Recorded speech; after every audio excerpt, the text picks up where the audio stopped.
बोली, शर्मिंदा होने की कोई जरूरत नहीं, जो होना था हो गया, अब आगे क्या करना है। राबिया बोली, करना क्या है, घर चलते हैं। खाला ने कहा, नहीं यार, एक साथ नहीं जाना, अलग अलग जाना है, क्योंकि एक साथ जाने से शक हो जाएगा। राबिया ने कहा, तो फिर क्या करना चाहिए। खाला ने कहा, मैं घर बता कर आई हूँ, मुझे अपनी दोस्त के घर जाना है, कुछ काम था, और हकीकत में मुझे काम भी है। अब ऐसा करते हैं, तुम घर चली जाओ, जो बहाना करके आई हो वही बोल देना, और नदीम मेरे साथ रहता है, मैं बोल दूंगी मैं नदीम के साथ आई थी। इस तरह किसी को भी शक नहीं होगा, और घर में पहुंच के तुम रिलैक्स रहना, क्योंकि जब नदीम मेरे साथ जाएगा तब जिस किसी को शक हुआ भी तुम दोनों का वो खत्म हो जाएगा। खाला की बात पर हम सब एग्री हो गए। मैं और राबिया खाला के साथ ही बैठे थे। तब खाला बोली, हम कम से कम भी 2 घंटे बाद घर आएंगे, ताकि किसी को शक ना हो, नदीम तुम्हारे साथ था। राबिया ने सर हिला दिया, और तब खाला मुझसे बोली, कितना गंदा है तू, वैसे नापाकी की हालत में बैठा है, जा जाकर नहा ले और पाक साफ हो जा, फिर हम दोनों मेरी सहेली की तरफ चलते हैं। खाला की बात सुन के मैं और राबिया ने एक दूसरे को देखा। राबिया ने अपनी आंखें नीचे कर ली। खाला बोली, क्या देख रहे हो, इसको अभी तक दिल नहीं भरा क्या, और चलो जल्दी करो, जाके नहाओ। खाला की बात सुन के मैं वहां से उठा और बाथरूम में चला गया। मैं भी नहा रहा था कि बाथरूम के दरवाजे पर दस्तक हुई। मैंने पूछा, कौन, बाहर से आवाज ना आई। मैंने दोबारा पूछा, फिर भी कोई आवाज ना आई, लेकिन दरवाजा बार बार बजता रहा। मैं सोच रहा था कि कौन हो सकता है, या तो खाला होगी या राबिया होगी, और अपने दिल में ही कोई फैसला कर रहा था कि हो सकता है राबिया ने खाला से कोई बात कर ली हो, क्योंकि अब खाला से वो खुल तो चुकी है। ये भी ख्याल आया, नहीं, राबिया नहीं हो सकती, इतनी भी फ्रेंकनेस नहीं है इसकी खाला से कि खाला से कहे कि मैंने नदीम के साथ नहाना है। ये सब सोच के मैंने दरवाजा खोल दिया। मैंने दरवाजा खोल के सर बाहर निकाला तो क्या देखता हूँ, नरगिस खाला खड़ी है। मैंने वहां खड़े हुए ही उनसे पूछा, खाला, राबिया चली गई है। लेकिन खाला ने मेरी बात का जवाब ना दिया और दरवाजे को धक्का दिया, जिससे दरवाजा खुल तो पूरा गया, लेकिन मुझे बहुत जोर से लगा और मैं दर्द से चीख उठा, और खाला भी बाथरूम में दाखिल हो गई और आते ही मुझे थप्पड़ों से मारना शुरू कर दिया। मैंने अपने आप को बचाने की कोशिश की, लेकिन खाला तो ऐसे बनी हुई थी जैसे कोई पहलवान हो। वो मुझे मार रही थी और मैं बोले जा रहा था, खाला, हुआ क्या है। राबिया चली गई। तब खाला बोली, चली गई वो, और तुम क्या समझते हो तुमने क्या किया है, मैं इसको माफ कर दूंगी। मैं तुमको क्या समझती थी और तुम क्या निकले। मैंने खाला की काफी मिन्नत समाजत की, लेकिन खाला कहाँ मानने वाली थी। आखिर कब तक मैं मार खाता, मैं भी इंसान था। वो मुझे ऐसे मार रही थी जैसे मैं कोई दुश्मन मुल्क का एजेंट हूँ। जब खाला को मेरी किसी बात का असर ना हुआ तो मुझे भी गुस्सा आ गया, और गुस्सा भी इतना कि मुझे खुद पर कंट्रोल करना मुश्किल हो गया। मैं भी खाला की तरह अब सब कुछ भूल गया। तब मुझे ना कोई खौफ था और ना ही मुझे कोई हमदर्दी हो रही थी। मैंने खाला के हाथ पकड़ने की कोशिश की तो खाला ने और जोर से अपने हाथ चलाना शुरू कर दिए। अब तक मैं सिर्फ अपना बचाव कर रहा था और खाला मुझ पर हावी हुई थी, लेकिन मेरी बर्दाश्त ने साथ छोड़ दिया। मैंने एक जोरदार थप्पड़ खाला के मुंह पर मारा और खाला के 14 तबक रोशन हो गए, और थप्पड़ लगते ही खाला सामने वाले दीवार से जा टकराई। मैं भुगने वाला कहाँ था।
वो मुझे गुस्से भरी नजरों से देख रही थी।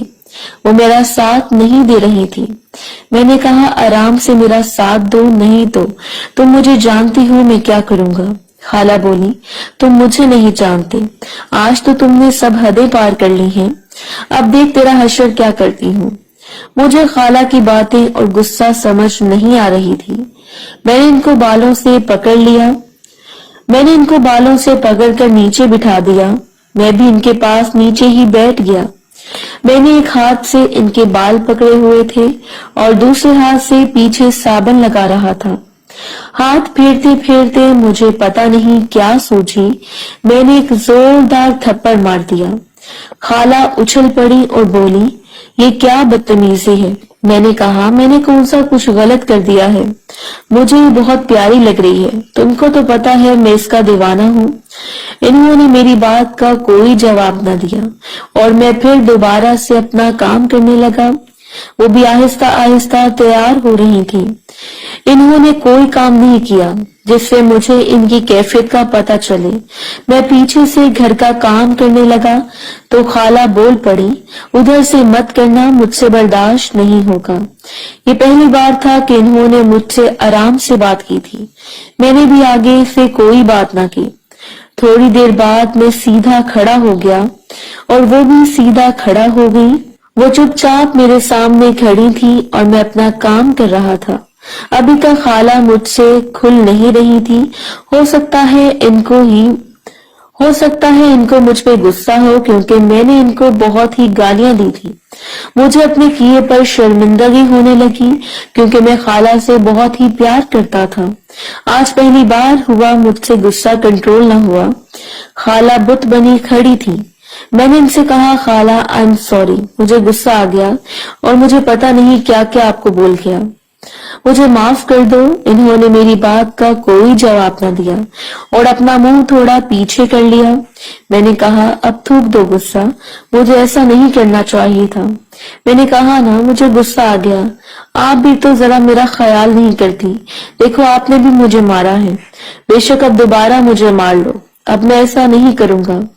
इन्होंने कहा, तुमने जो किया इसका तो मैं सोच भी नहीं सकती, लेकिन एक बात मैं समझ गई हूँ, राबिया ने तुमको बदल दिया है। अब तुम वो वाले नदीम नहीं हो। मैंने कहा, खाला मैं कसम खाता हूँ आइंदा ऐसा नहीं करूंगा। काफी मिन्नत समाजत के बाद खाला